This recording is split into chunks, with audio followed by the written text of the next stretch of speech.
Okay. இது வந்து 3வது ஒரு வீடியோ. ஆஃபீஸ் என்விரான்மெண்ட்ட பத்தி. ஓகேவா? அதாவது முதல்ல நம்ம ஒண்ணு தெரிஞ்சுக்கணும். மனித உடல் வந்து எப்பயுமே ஒரு மிருக குணம் படைச்ச உடம்பு தான். அது வெஜிடேரியனா இருக்கட்டும், நான் வெஜிடேரியனா இருக்கட்டும், எந்த மாரியான உணவு பழக்கங்கள் இருந்தாலும் சரி, அந்த பெர்சன்டேஜ் தான் வேரி ஆகும். உடல் வந்து மனித உடல் என்பது ஒரு மிருகத்தனம் உண்டான ஒரு விஷயந்தான். சரிங்களா? ஒண்ணு அதிகமா அந்த மிருக குணம் இருக்கும். இல்ல கம்மியா அந்த மிருக குணம் இருக்கும். குழந்தைங்களே வந்து சண்டை தான் போடுதுங்க. மிருக குணம் தான் எல்லாருக்கும் இருக்கு. இது வெளியில வீட்லயே இல்ல ஜாலியா இருக்கிற இடத்துலயே நம்ம வந்து சண்டை வந்ததுன்னா, எல்லாத்தையும் நம்ம வந்து பொறுத்துக்கிட்டு, அத வந்து ஒரு ஃபன்னா எடுத்துக்கிட்டு போலாம். சரிங்களா? மிருக குணம் இருக்கிறது ஒரு விளையாட்டு கூடத்திலயோ, இல்ல சாதாரண பொது இடத்துல வந்து ஜாலியா இருக்கிற இடத்துலயோ அந்த மிருக குணம் இருந்தா சிரிச்சுக்கிட்டு நம்ம போயிடலாம். அது ஒண்ணும் அந்த இடத்துல வந்து நம்ம பாதிக்காது. சரியா? முதல்ல நீங்க தெரிஞ்சுக்க வேண்டியது ஒண்ணு நல்லா தெரிஞ்சுக்கோங்க. இங்க யாருமே கடவுள் கிடையாது. யாருமே ஞானி கிடையாது. யாருக்குமே நல்ல இது கிடையாது. ஹெல்ப் பண்றது வேற. அதெல்லாம் வேற விஷயம். ஆனா மனசுன்றது யாருக்குமே இங்க வந்து சாதுவான மனசு படைச்ச மனுஷங்களே இங்க கிடையாது. யாருமே இங்க விவேகானந்தரும் கிடையாது. யாருமே புத்தரும் கிடையாது. யாருமே இயேசுவும் கிடையாது. யாருமே அல்லாவும் கிடையாது. அந்த நிலையிலலாம் இங்க யாரும் கிடையாது. ஏன்னா நாட்டு நிலைமை அந்த மாரி போயிட்டு இருக்கு. எல்லாருக்குமே மிருக குணம் தான். இத யாருக்கு மிருக குணம் அதிகம் இருக்கோ அவங்க கிட்ட நம்மளால பேச முடியாது. இதுதான் நடக்கும்.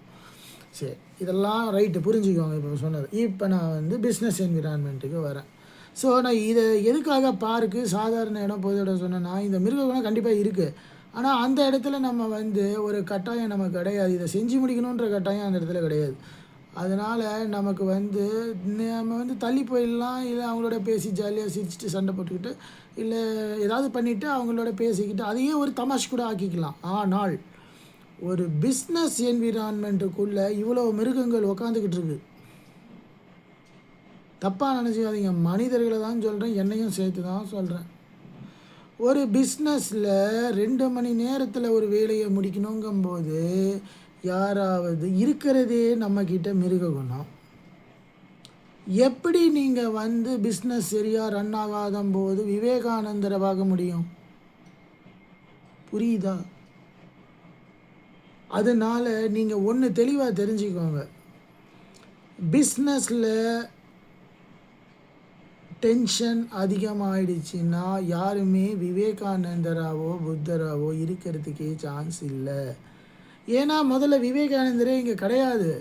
இப்பல்லாம் அவங்கலாம் போயாச்சு. இப்ப விவேகானந்தர் மாரி இருக்கிறது, சங்கராச்சாரியார் மாரிலாம் இருக்கிறவங்க இப்ப இந்த உலகத்துல மனிதர்களே கிடையாது. அவங்கலாம் எங்கேயோ போய் ஞானிகள் அவங்கலாம். அவங்க அந்த அளவு பக்குவம் உள்ள மனசு இப்ப யாருக்குமே கிடையாது. சரிங்களா? இப்ப ஒரு மாரியான பிசினஸ் என்விரான்மென்ட்ல எப்படிங்க அவங்க வந்து பணம் பணத்த ரெவென்யூ ஜெனரேட் பண்ண வேண்டிய இடத்துல, பணம் வந்து ஜெனரேட் ஆகுறது எப்படி? நீ 2 மணி நேரத்துல வேலை முடிக்கலைன்னா, பணம் உங்களுக்கு லாஸ் ஆக போற நேரத்துல, ஏற்கனவே நான் சொன்ன மாரி, இப்ப தானே சொன்னேன், மனுஷனுக்கு எப்பயுமே விவேகானந்தர் என்விரான்மென்ட் கிடையாது. அந்த மாரி மனசு கிடையாது. அப்ப பிரச்சனை எவ்வளோ வரும்? இவ்வளோ மிருகங்கள் இருக்கும்போது, நீங்க தப்பு பண்ணீங்கன்னா, உங்களுக்கு வந்து தாலாட்டு பாடுவாங்களா? இல்ல அ வெட்டி போட்டுருவாங்களா? வெட்டி தானே போடுவாங்க. மிருகம் தானே நம்மல்லாம். சின்ன குழந்தையே மிருகமா தாங்க வளருதுங்க இப்பல்லாம். தப்பா நினைச்சுக்காதீங்க. நம்ம உடலே நம்ம மனித உடலே மிருக உடல், மிருக குணம் படைச்ச உடல் தான்.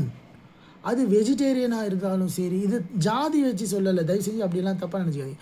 இது வெஜிடேரியனா இருந்தாலும் சரி, நான் வெஜிடேரியனா இருந்தாலும் சரி, ஃபாரினா இருந்தா சரி, இந்தியாவா இருந்தாலும் சரி, இங்க வந்து பாசம், அன்பு, நேசம் இதெல்லாம் கிடையாதுங்க. அதெல்லாம் தூக்கி போட்டுடுங்க. அது கிடையாது. அது எங்க கிடைக்கணும் அப்படின்னா, கடவுள் சன்னிதானத்துல தான் கிடைக்கும். ஹாஸ்பிட்டலில் சான்ஸ் இருக்குது, டாக்டர்ஸ் கிட்ட, நர்ஸு கிட்ட சான்ஸ் இருக்குது, இந்த மாதிரி தொழில் பண்ணுறவங்க கிட்ட சான்ஸ் இருக்குது. புரியுதுங்களா? நீங்கள் என்ன பண்ணுறீங்கன்னா, பிஸ்னஸ் என்விரான்மெண்ட்டில் மிருக குணத்துக்கு மட்டும்தான் இடம் இருக்கும். ஏன்னா அவங்களுக்கு தேவை பணம். அதை சம்பாதிக்கிறது தான் இருக்கிறதுலையே கஷ்டம். பணம் சம்பாதிக்கிறது தான் கஷ்டம். பிஸ்னஸில் அவங்க அதை தான் பண்ணிக்கிட்டு இருக்காங்க.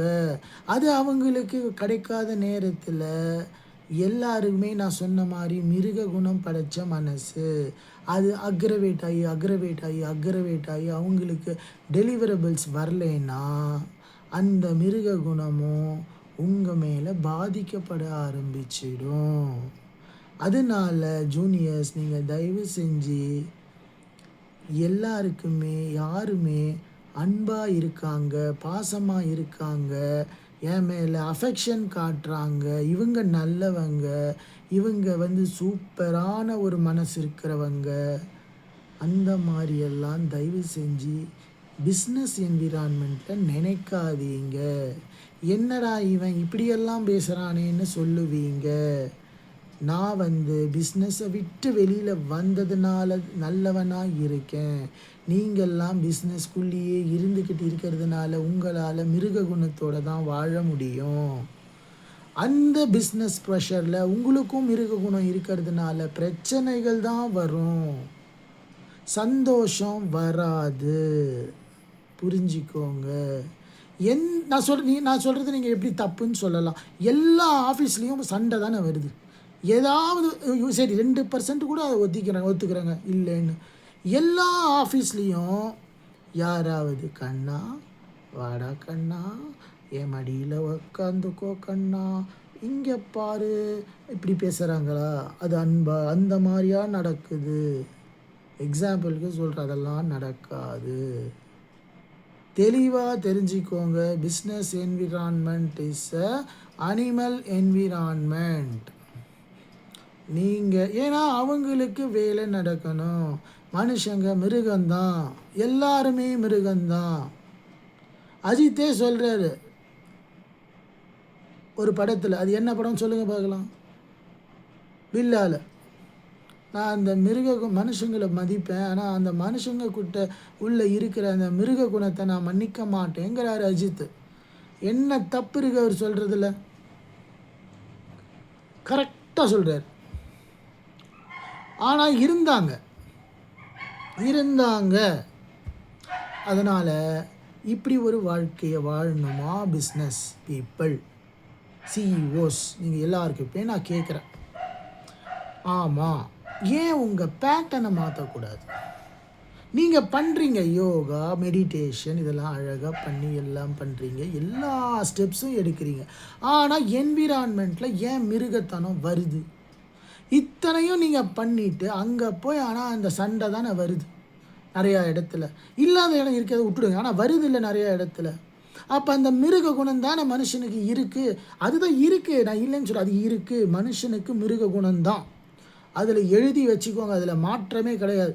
நீ இந்த வாழ்க்கையில் முன்னேறி வரணும்னா இன்னித்து நிலையில் உங்களுக்கு மிருக குணம் இருந்தால், தேவையில்லாத விஷயத்தில் இன்வால்வ் ஆகாமல் இருந்தால், மிருக குணமும் இருந்தால் நீங்கள் சக்ஸஸ்ஃபுல் பர்சனாக வருவீங்க. ஆனால் அடுத்தவங்களை காயப்படுத்தாமல் மேலே போங்க.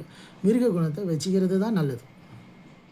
மிருக குணம் இருக்கணும், கண்டிப்பாக மிருக குணம் இருக்கணும். அதனால் பிஸ்னஸ் என்விரான்மெண்ட்டில் நான் எழுதி தரேன், பிரச்சனை இல்லாத பிஸ்னஸ் என்விரான்மெண்ட் எந்த காலத்துலேயுமே இருக்கவே இருக்காது. நான் இதை எதில் வேணாலும் சைன் பண்ணி தரேன். அப்படி இல்லைன்னு நீங்கள் சொல்லிட்டீங்கன்னா நான் தூக்கு போட்டுட்டு செத்து போயிடுறேன். ஏற்கனவே நான் ரெடி ஆகிட்டேன், நான் தூக்கு போட்டுட்டு செத்துடுறேன். ஆனால் எனக்கு தெளிவாக தெரியும், பிஸ்னஸ் என்விரான்மெண்ட் ப்ரெஷரைஸ்டு என்விரான்மெண்ட். நம்மளும் மிருகர்கள். அந்த ப்ரெஷரைஸ்டு என்விரான்மெண்ட்டில் நீ போய் வேலை செய்யும்போது ஒரு மிருகத்துக்கு மிருகத்தனம் தான் வரும். அவங்க தான் கத்துவாங்க. அதை பொறுத்துக்கிட்டு தான் நீங்கள் ஆகணும். இது தாங்க நிலைமை. ஃபங்க் ஆகாதீங்க. ஆண்டவனை எதுவுமே பண்ண முடியாது. இதுதான் பிரச்சனையே. பிரச்சனையே இதுதான். ஓகேவா? சில விஷயங்கள் உண்மையை சொல்லும்போது நமக்கு என்ன தோணும்னா, என்னடா இப்படி சொல்கிறாரு, நம்மளால் ஆஃபீஸில் போய் வேலை செய்யணுமே, இவ்வளோ டென்ஷனா அப்படி நினைக்காதீங்க. இது ஒரு அவேர்னஸ். உங்களுக்கு நான் சொல்லக்கூடிய சில விஷயங்கள் இந்த மாதிரி ஒரு அவேர்னஸ், புரிஞ்சிக்கக்கூடிய சில விஷயங்கள், அவேர்னஸ், அவ்வளோதான். அதுக்கப்புறம் நீங்கள் எப்படி டிசிஷன் எடுக்கிறீங்க, எப்படி பிஹேவ் பண்ணிக்கிறீங்க, அதெல்லாம் உங்களுடைய சாமர்த்தியம். Good morning. Okay, have a nice day.